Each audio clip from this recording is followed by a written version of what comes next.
service yesterday and had to go to the ER. So I was supposed to read it on her behalf, but she's here, so thank you for being here. And then Carol's going to be reading the memories of Leanne and Mokana. And as you can see, they're big nests down here. So the plan was Carol will read on their behalf. And share those special memories. So first we're going to have Susan share. Oh, sorry, I don't need to take up time. Those Haku headbands that the Master's Toucher wear, those were made by Beverly. Those are silk flowers that she put together for Master's Touch. Well, thank you for the opportunity to share reflections of Beverly. It's really out of my comfort zone to do this, but it's a blessing to honor her life and memory. I really became friends, or close friends with her as I began to pray for her during her cancer journey, which I believe was about 10 years long. And then in about 2013, Jen, Anita, and I formed a cancer support group here at the church. And she was such a loyal member, and she would come and bring food. I tell all the active cancer patients, no need, don't bring. Let the survivors bring. And she insisted. She was a good cook. She would share freely with members of the group and with guest speakers we'd have. And she became close to Miriam Okuda, who was with the Japanese department. And Beverly so wanted to take her to the ER. I had to take her, every 2 months for transfusions and visit her in the hospital, but Beverly was too weak really to go. But when she passed, I could just envision her hugging Miriam when she got to heaven. Then I would take Beverly to Moanalua Kaiser, first for scans and then stents and then just doctor's visits in between. And a big mahalo to Sunday school friends, to Ethel and Vicki and Shoichi and others who took her.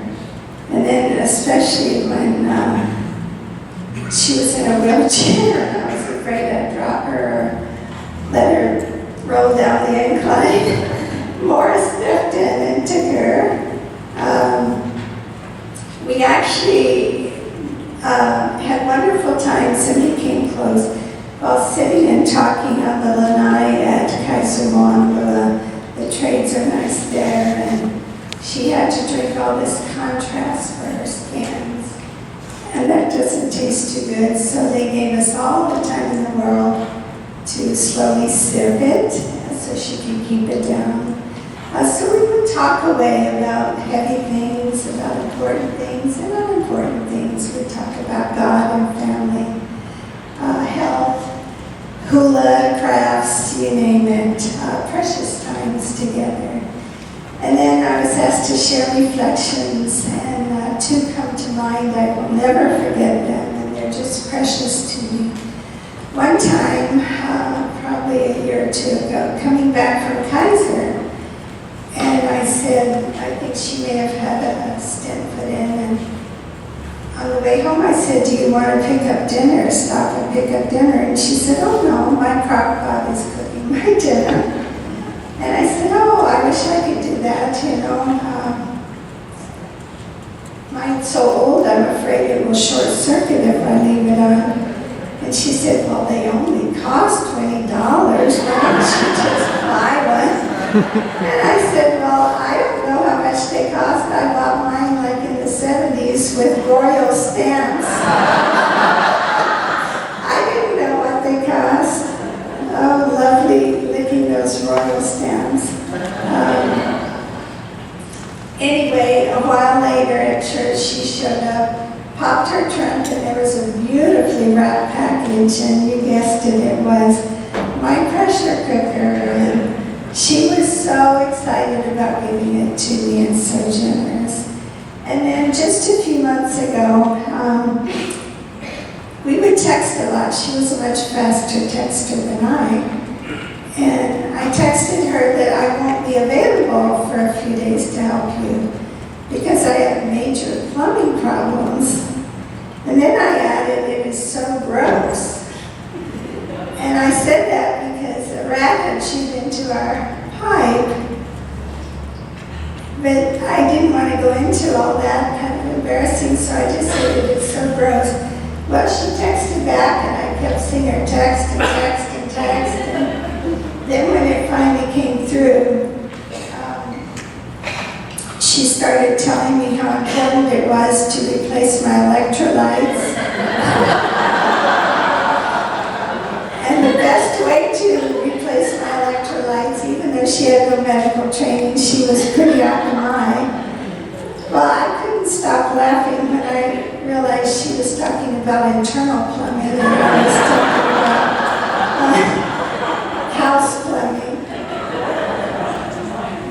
I guess an advanced cancer patient has a little different viewpoint of plumbing. But I've been blessed so much that I've experienced Beverly's fellowship, generosity, concern, and love. And my thanks to her family members for the care you gave her, the scheduling, the cookies, the help, just so much. I'm most pleased that she is now out of pain and resting in the arms of Jesus. Thank you.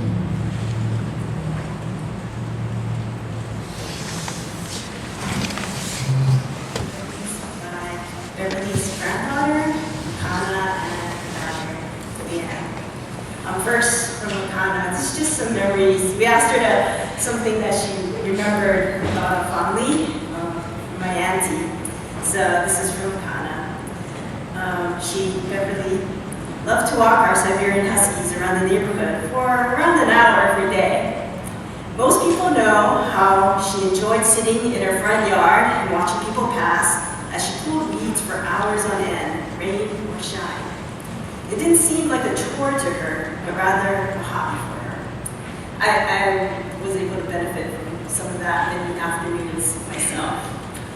And then she wrote, "What I miss most is her always trying to come to my sports, whether it was a game or even just a practice." And it's from Leanne. Hi, I'm Leanne, Deb's daughter. I just want to share with you some memories I have of my mom over the years. First, I'd like to say that she was the best mom I could have asked for. I can remember her being at almost every field trip with me throughout elementary school. And if she wasn't there, she would pack me the best bento for lunch, making all of my friends jealous. She was also at every May Day performance and at every church performance I had. She was my biggest fan and by far my best supporter. I started dancing hula in elementary school and I had no idea what I was doing, but she would always encourage me to keep trying since she knew I loved it so much. She would even come to the school throughout the year to help my kumu with all the May Day preparations.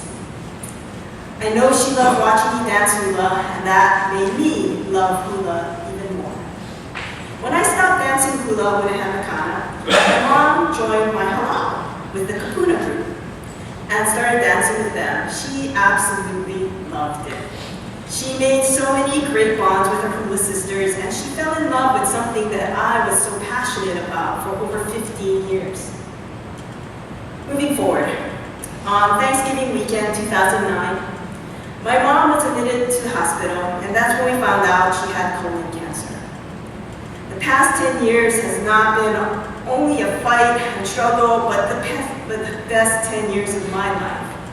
We got to do things together that she loved to do, like go to Alamana Beach Park and get bentos and watch the sunset, grab shaved ice on hot days, walk our dogs together, and go and watch all of Makana's performances and games together. She absolutely loved watching Makana play volleyball just as much as she loved watching me dance hula. I remember at one of her doctor's appointments, maybe a few years after the first diagnosis, the doctor was giving us our option and further treatments and such since the cancer came back. My mom was always so strong in fighting this battle, but I was always such a baby. I remember breaking down and telling my mom to please not give up yet because I still needed her around and I needed more time with her. I know I was being selfish, but I also knew that we weren't ready to give up yet. She chose to keep fighting. After countless surgeries, doctor appointments, chemotherapy sessions, radiation treatments, and scans, my mom still battled through. A couple of years ago, I knew it was enough for her. She was still trying to continue to fight, but it was taking a toll on her more than before. I told her it was okay if she wanted to stop fighting and suffering. She still fought, but decided to also enjoy life while she could. She was a fighter all the way until the end. My mom was the toughest and strongest person I know, and I can only hope to be as strong as she. As a single mother, she taught me to be independent, strong, to stand up for myself, and to always follow my dreams and never give up. I know I got my stubbornness from her too, along with my artsy, craftsy traits. I miss her every day, especially if I see a rainbow, because if I were driving home into Minot Valley and there was a nice rainbow, I would call her and tell her to go outside and look at it, and together we would ooh and ah about it. Exactly a month after my mom passed, Makana finally got me to get out of the house, and we went walking around Minot Valley. And as we turned the corner, there was the biggest double rainbow I had ever seen. It was absolutely amazing, and I knew at that moment that it was my mom looking down over us. Of course, we took pictures, and that is the first picture of the slideshow. Thank you to everyone who has helped us for the past 10 years, whether it be car rides, the doctors, food so we didn't have to cook, visits with my mom, and I'm sure countless hours on the phone with you too, and all the prayers. Thank you, Mom, for always loving me unconditionally, always believing in me, and for always being on my side. I will love you always, and you will forever be in my heart.